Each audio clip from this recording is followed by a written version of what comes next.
Hi everyone, it's Nishti here, specialist dietitian for children and parents. Thank you for tuning into my channel today, where I'm going to talk about the 3 symptoms of cow's milk protein allergy that we don't tend to talk about. Now, we all know the common symptoms, or if you don't, please watch my video down below where I mention those symptoms that we can put into a box and we can tick it off and say, yeah, this child has cow's milk protein allergy. But you and I both know that health is more complex than that. The body is complex, the body is chaotic, can be chaotic, symptoms can be chaotic. We know a lot, but there's still so much that we need to know and need to learn. So from my own experience over the years, I've seen rather interesting things happen as we eliminate dairy, and those are the ones I'm going to talk about today. So let's dive into it. The 3 symptoms of cow's milk protein allergy, which no one tends to talk about. The number 1 symptom of cow's milk protein allergy that we don't tend to talk about is poor sleep. Now, I have had children over the years who have had no other symptoms of cow's milk protein allergy, no reflux, no vomiting, no diarrhea, no nothing, except for poor sleep. Now, it can't be a coincidence anymore. It's gone on for too long. I've been doing this for 8 years now, and I see it time after time. And parents reaffirm it. Oh yeah, they are not sleeping so well now that they're on the cow's milk or the formula milk, because I'm talking about both babies and children. And that just shows, I mean, I've tried to find studies, but there's nothing robust about this, because can you imagine, how do you even measure this? It's such a difficult thing to quantify. But it definitely is a symptom of cow's milk protein allergy. If you are a parent that have experienced this, please let me know. It would be lovely to even share your story if you like, because I don't think we talk about this enough.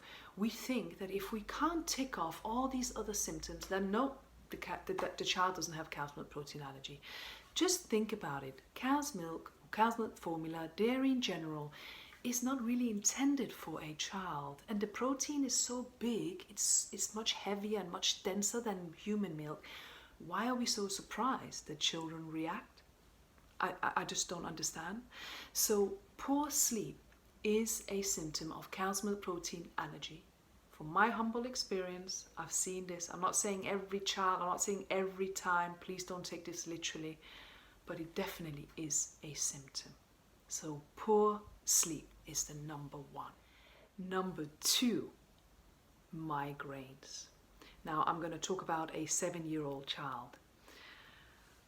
Oh, this 7-year-old child struggled with migraines, and they didn't come to me because of migraines.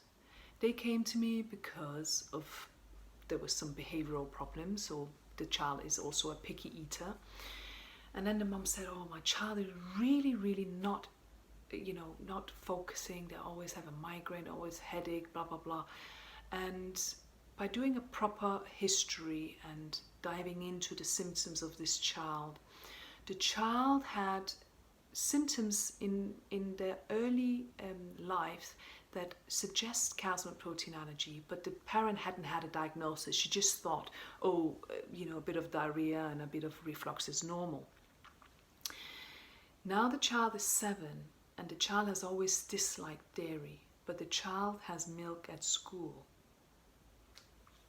When a child doesn't like something, it's basically telling you that this food doesn't agree with them, because children are at heart intuitive eaters. They know what they like, they know what they don't like, they know what agrees with them, they know what doesn't agree with them. But then here we come as adults, parents, caregivers, whatever, and because we have this, oh, we must give them milk because they must have that calcium. And that's the case for this child, because the mom was terrified that if they don't meet their calcium requirements, then she won't build healthy bones, which is another myth, but we'll not talk about that today. The problem was this child was actually dairy intolerant.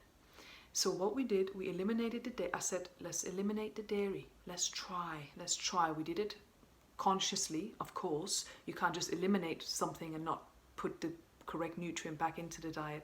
So we eliminated the dairy, and after 6 weeks, it took a while and I was a bit unsure. because what I was focusing on were the headaches and migraines. Because picky eater, if you haven't watched my video about picky eater, please watch below because I don't do it the controversial way. Now, the dairy elimination for 6 weeks resulted in a complete resolvement of headaches and migraines. Complete. I have seen this not once, not twice. I've seen this numerous times. So if you are a adult, this could apply to you as well. This is not just children. I'm just focusing on children today. But it was the dairy. And the mom asked for an explanation. And again, I said, I can't find any scientific evidence to support this. But the body doesn't lie. We need to listen to the body. So migraines is the number 2, headaches and migraines is the number 2 symptom of calcium protein allergy, or dairy allergy if you want to call it that we don't tend to talk about. So what are your views on this? Have you suffered yourself, or do you suffer, or what do you think? I would love to hear from you. Please comment down below. And then let's move on to the most controversial symptom of calcium protein allergy that no one tends to talk about. Now this one gets a lot of attention, especially when I communicated with my fellow colleagues, dietitians, consultants, because I have my point of view and not everyone agrees. But that's okay, this is life, we can't always agree with each other.